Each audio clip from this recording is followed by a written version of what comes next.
Hey folks, Triple Crown here, coming to you from Vancouver, British Columbia. This is a round 9 summary.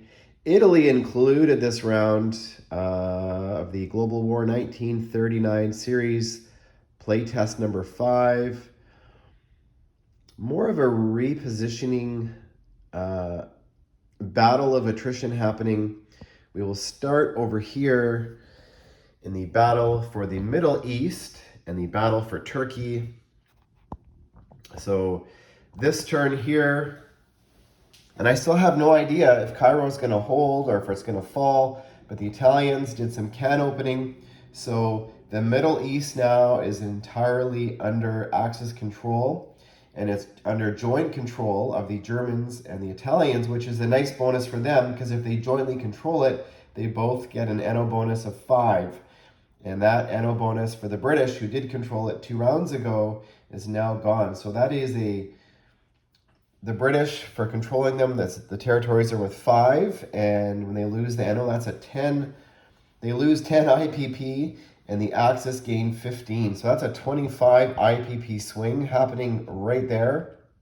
Now, if the British and the Russians controlled it, the Russians would also get the 5 NO bonus. That's basically to encourage, because there's oil in this territory. So the idea is if you control part of it, and your other partners or your other allies control the other part, you'd be sharing the oil and equally benefiting from the controlling the territory. So that's what's happening there. But a little bit of a ping pong action here happening in Iraq. The British wanting to make sure the fast movers from cars were not able to blitz through. So that stack of German armor sitting in cars is not enough by itself to take Cairo. So they're going to need this other stack of armor, and there's a couple airborne units sitting there to join to join up and link up with the other stack of fast movers, and hopefully that will be enough in combination with this massive Air Force, German Air Force, which is sitting here in Baku. And so that is what's on the offense. And on the defense, the British, they counterattack. Sorry, folks, I need to zoom out here and stop moving around so much. There was 6 fast movers sitting in Ankara, and the British did do a counterattack. They sent 4 units in. Those were Italian units, and they killed them. And the Italians counterattacked and took them out. So now the fast movers from the Germans can come through, and the British thought it was worth it. They lost 4 units, but they killed a fairly significant can opener for the Italians. So that was what's happening there. The British economy now is down to 62 IPP. Not very good. The Italians, just to point out some new units on the board, the Italians are building the self-propelled artillery. They can have 3 in the game, which is every nation. So these roll 2 dice at 2 for attack and defense. And another pointing out, this is the Russian equivalent, which is the Katyusha rocket launcher. So same attack and defense. So those are the only self-propelled artillery on the board at this point, but just wanted to point them out. Over here in Western Europe, well, let's just point out the Germans move their navy off the coast of Gibraltar, which is actually 4 sea zones away from this sea zone up here, which is where the British are, and the British did do a landing.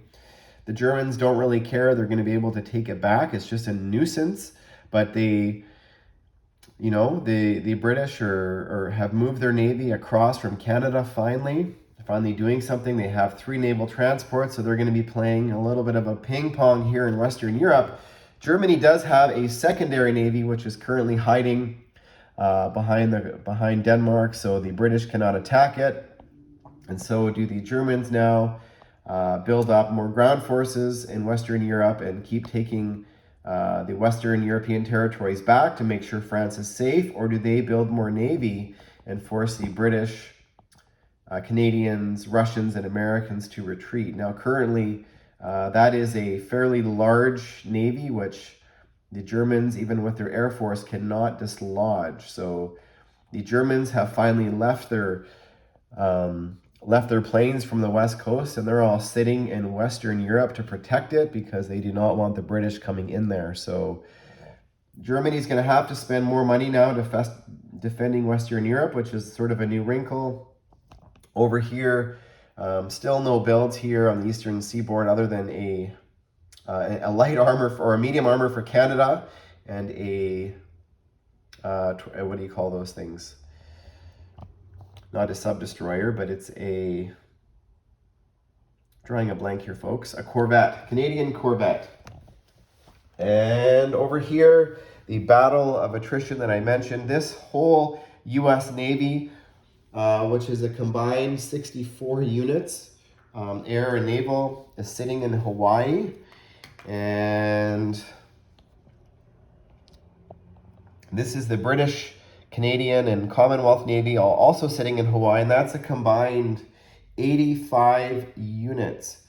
And so they're still sitting there, and that is because they want to have naval superiority before they move any further, because as G.I. Joe likes to do, there's a massive Japanese trap happening, and they've got 70 units ready to counterattack next turn. So now the Axis or the Allies finally have more defensive power than what the Japanese can attack with. So you might see them finally moving into Wake Island. So they still have a buildup.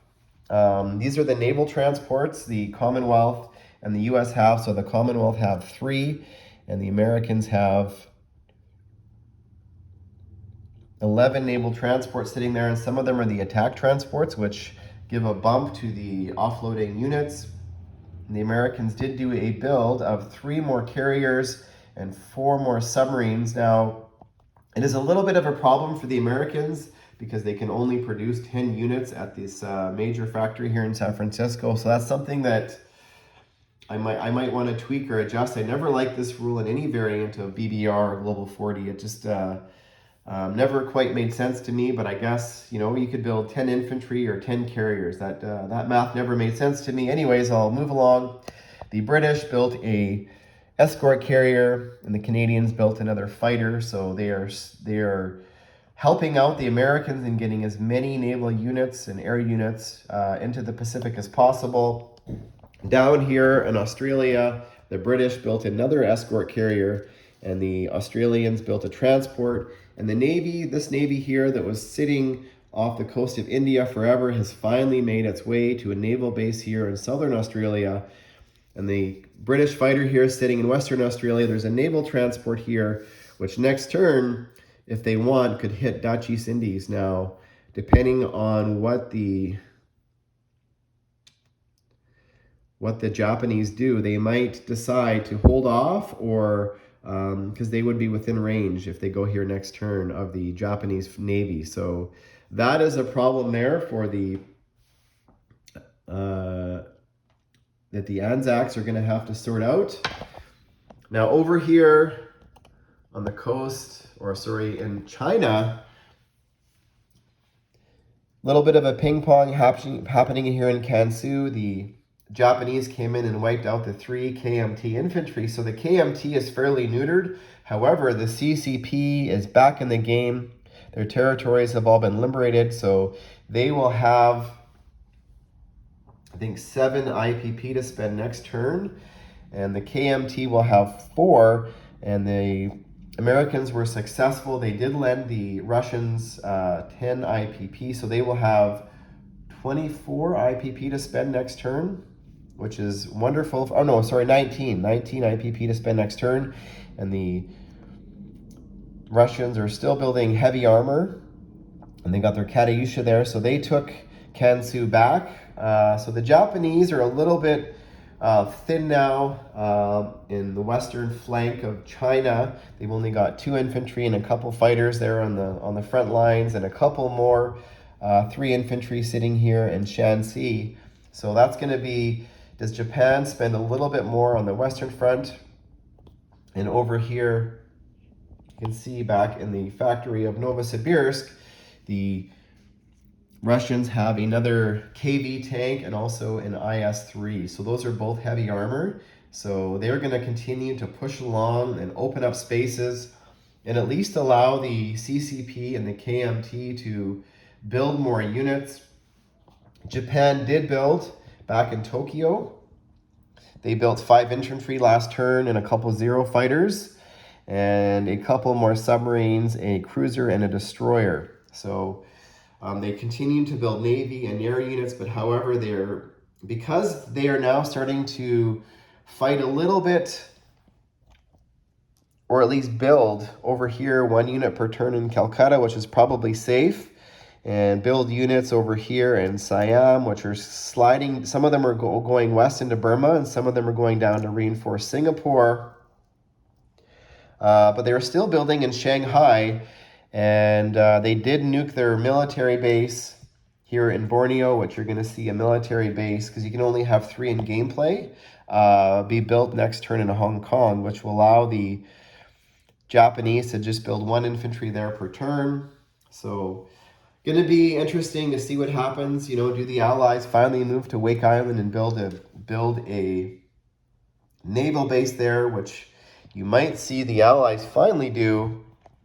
And from there, what does the Japanese Navy do? The Americans desperately need to get this Japanese Navy away from the Philippines so that the Anzacs can do their job and the Commonwealth from here and start reducing this Japanese economy. The Japanese are making like 106 IPP next turn. They had a little bit of leftover money they didn't spend. So that is a problem. But in terms of economy in Europe, Italy's making 35 IPP, which is way more because they now have the anno bonus of the Middle East and all these Russian territories and Turkish territories and Middle Eastern territories. So the British and I think the Germans are making like 100 and, let me count here, 110 IPP. So that is a problem. The Canadians are at 15. The Australians and the New Zealanders are at 13. So they need to amp it up a little bit. Otherwise, I just don't know if they're ever going to be able to have the upper hand. So we'll see what happens over the long play. And that is the summary for round 9. Thanks for watching. Look and stay tuned for round 10.